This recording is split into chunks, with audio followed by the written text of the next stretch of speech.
Welcome to CoreLogic's housing market update for October 2020, brought to you by onthehouse.com.au.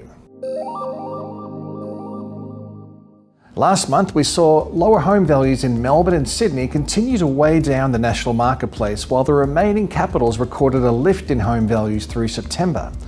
Despite the national index nudging 0.1% lower, September marked a striking turnaround in housing market sentiment. Consumer confidence increased, new listings rose, and 6 of the 8 capital cities recorded a rise in home values over the month. However, falling values in Melbourne and Sydney, which make up approximately 40% of Australia's housing stock by number and 55% by value, pushed the national reading into a 5th straight month of decline. But even where values still decline nationally, it was the smallest fall since values started to reduce in May this year. Melbourne remains the main drag on the headline results, recording the weakest result across the capital cities. Values were down by 0.9% in September, and since peaking in March, values are down by 5.5%. With restrictions starting to lift, private home inspections are recommencing and on-site auctions are to be permitted later this month. We expect to see activity lifting in October. The rate of decline across Sydney's market has been consistently easing since July, and the remaining capital cities have all returned to some level of growth. Regional markets have continued to outperform relative to the capital cities. At a broad level, the combined regionals index is up by 0.8% since March, while capital city values have fallen by 2.6% over the same period. The resilience in regional values can be attributed to a number of factors. From a cyclical perspective, regional areas weren't recording the same strong growth conditions pre-COVID, so home values in these markets are often more affordable and don't have a high base to fall from. Anecdotally, we're also observing a transition of demand away from the cities towards the major regional centres, particularly those that are adjacent to the larger capitals where residents can commute back to the cities if required. Remote working arrangements are no doubt a factor in supporting demand in these markets, but also lifestyle opportunities, lower price points, and a desire for lower density housing options are also playing a part.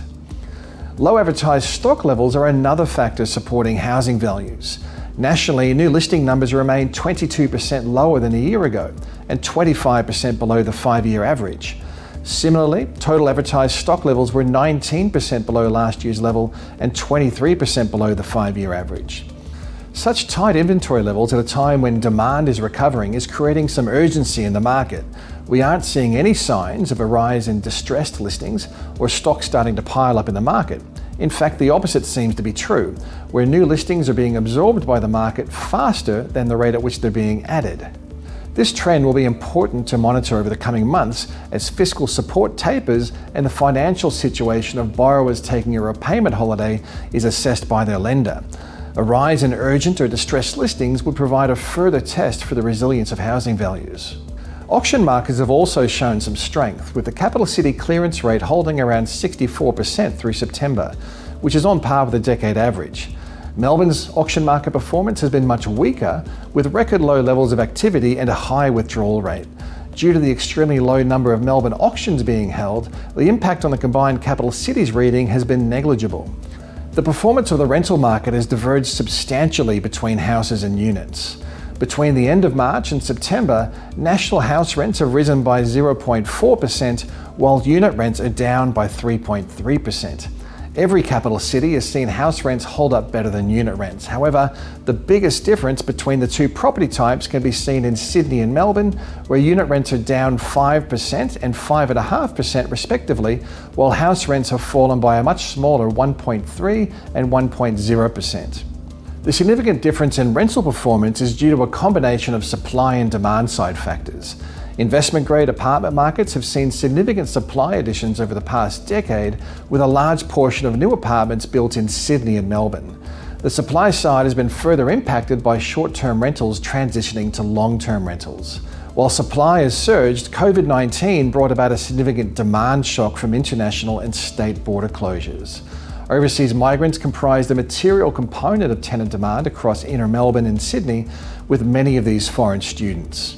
Add to this the fact that industry sectors such as food, accommodation services, the arts and recreational services have all been hardest hit by job losses and lower working hours. Workers in these sectors are more likely to rent than in other industries, which has also impacted negatively on rental demand. With high supply and weak rental conditions likely to persist, at least until international borders reopen, inner city investor-owned unit values are likely to remain under significant downside risk. Adelaide home values have remained relatively resilient to falls through the COVID period so far. Although conditions have lost some steam relative to the pre-COVID trend, we've seen only one of the past 6 monthly results post a decline in values. Between March and the end of September, Adelaide home values have risen by 1.6%. Adelaide's resilience to lower values can be attributed to the low number of virus cases, but also some insulation from overseas migration as a source of housing demand, as well as very affordable housing prices. Houses are seeing some modest upwards pressure on rents, rising almost 1% over the past 6 months, while the unit sector has seen rents holding reasonably firm, slipping only 0.1% over the same period. In summary, apart from Melbourne, the performance of the housing market is consistently improving. Most of the capital cities and regional areas of Australia are recording rising home values, or in Sydney's case, a reduced rate of decline. The improved performance comes after only mild value falls, with capital city home values down only 2.6% since March. To date, the support of low interest rates, scarce inventory levels, fiscal policy initiatives, and government incentives, together with a fairly successful virus containment, have insulated the housing market from larger falls in values and activity. Unsurprisingly, the markets where the virus has been well contained and economic activity is less restricted are faring the best. At the other end of the spectrum, the considerably weaker conditions across Melbourne provide an example of the impact of severe restrictions related to a virus breakout. Looking forward, the market will be contending with a mixture of headwinds and tailwinds. Headwinds will be evident as fiscal support winds down and distressed borrowers come to terms with their repayment commitments. It's logical to assume there will be a rise in urgent or distressed listings over the coming months. However, so far we've seen new listing numbers rapidly absorbed by the market. The expectation for persistently weak labour market conditions, low rates of overseas migration, and minimal wages growth are also other factors adding to the downside risk. As businesses become more embracing of technology and less labour-intensive practices, lingering unemployment could constrain housing demand. On the upside, we're expecting a new round of government spending initiatives and stimulus measures to be announced on budget night. These policies are likely to be aimed at supporting jobs growth and consumption, as well as incentivising business investment and productivity improvements. Some potential initiatives may include a substantial lift in infrastructure spending, bringing forward income tax cuts, extending incentives for residential construction, and more funding for social and community housing.